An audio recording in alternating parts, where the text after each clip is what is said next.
"It's difficult for me to explain what just happened," said a pale Hernan Crespo sitting in an American studio.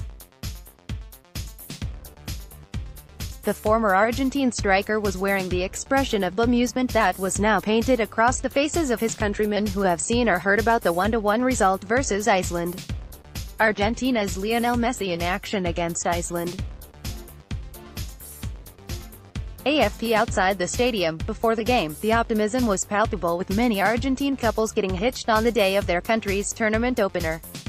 But after the match and inside the Spartak Stadium, Diego Maradona, who was watching from the Spartak stands with his Ray-Bans, black t-shirt and Cuban cigar, tried his best to ignore weight of familiarity settling in on his chest like an oncoming cough that leaves one tearful.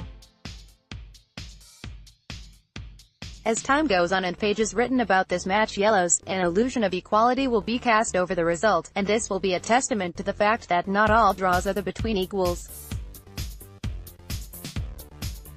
Hands of hell in a country of 348,580, some people have to do two jobs. Hannes Halldorsen, or Hal, is one such man of many responsibilities. As a movie director, he is responsible for sending Iceland's entry to Eurovision singing competition every year.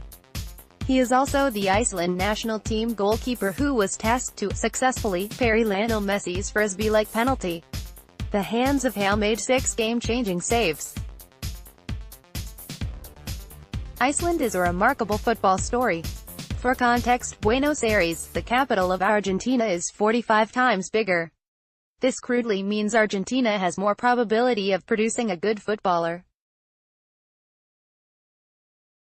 In contrast, if Alfred Finnbogason was too adventurous playing football in his native Iceland, he might have fallen off the face of the earth and into the Norwegian Sea.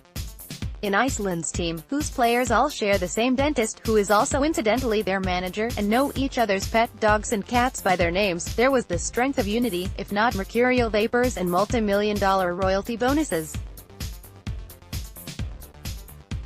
And historically, the Norse gods and football gods value that character. In a squad of 23, only 4 ply their trade in the top 4 leagues in Europe, yet the short pant, track jacket, Nike Air-wearing manager cum dentist, Hallgrimsson, looked as fussed as a marine iguana sitting on a rock face. Argentina attacked in waves, but Iceland, with the fortitude that a clear game plan brings, stood chin and chest out, rebuffing some of the best players in the world. Messi, usually the center of the maelstrom for Barcelona, was choked of air. "We never gave them the runaway to take off," said the ice-cool manager after the game. The culture of the high-pressing style comes naturally to a culture known for the buccaneering Vikings. This produced errors in Argentina's fortifications and gave Iceland their best chances. Willy Caballero was called into action as early as the 9th minute. Argentina's left defender was pressed into making a squared pass to the goalkeeper, which was picked off and should have been slotted away by Birker Bjarnason, a man with notorious energy of a Jean-Claude Van Damme villain, and a look fit for a Van Halen concert. Argentina's left flank was a particular point of interest in Iceland's siege. Bjarnason's early crosses and turnover of possession laid the planks for his teammates to cross over and revel in the confusion of headers, limbs, half-clearances, and second balls. One such move constituting of the aforementioned features allowed Alfred Finnbogason to punch through Argentina's defense in the 23rd minute.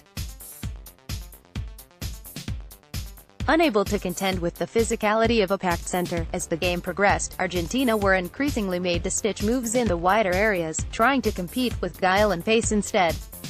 Sergio Aguero's goal on the 19th minute was a result of a stuffed Rojo long shot from wide left finding the way to Aguero's right foot in the box. Pawing the ball across with his left foot, he made space to swivel and shoot into the top corner. The goal lit Argentina's game up, albeit only momentarily.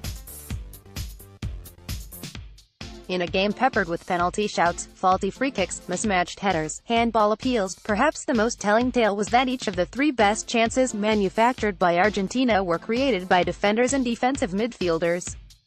Wing for Riquelme. Javier Mascherano's enterprising long ball to Messi on the 77th minute was almost a tip of the hat to Bergkamp's famous goal against Argentina. In this case, Messi couldn't get the ball to come down quick enough to get a shot away.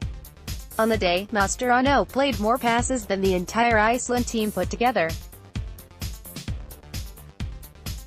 This tells us two things: Iceland set up so that the defensive midfielder gets most of the ball, and that Argentina desperately needed to find a Juan Roman Riquelme or an Andres Iniesta to thread the passes through, and take the attention and defenders away from Lionel Messi. Messi and co were repeatedly trying to play to Messi even when the number 10 was marked by two men and no pass was on. This problem was one-sided. On the 29th minute, Messi was seen pinging a cross-field pass 40-yard ahead to left-back Tagliafico. On the 33rd minute, Otamendi tried a hopeful long punt at goal which eventually rose closer to the upper tier than the top corner. On the 32 minutes, Messi expected the ball to be played onto his feet in an 1-2 move, and verbally bruised the errant Lucas Biglia for taking a shot on instead. It was not surprising then, that Messi took 9 shots and it was Aguero who scored his first goal in a World Cup. If Argentina are to go far in this tournament, Messi will have to trust his team, and his team has to trust themselves and their spirit of attacking football. And a way of doing that for Jorge Sampaoli would be to put faith in the erratic Ever Banega, Dybala, the gifted Giovanni Lo Celso, the adventurous Ansaldi, and all the 6'5" of Fed Fazio. But until then, lacking impetus and imagination, this Argentina team are as pale and blue as their original kits. Click here for full coverage of FIFA World Cup 2018. Click here to view the full schedule of FIFA World Cup 2018. Click here to view the points table of FIFA World Cup 2018. Updated date, June 17, 2018, 11:45 a.m.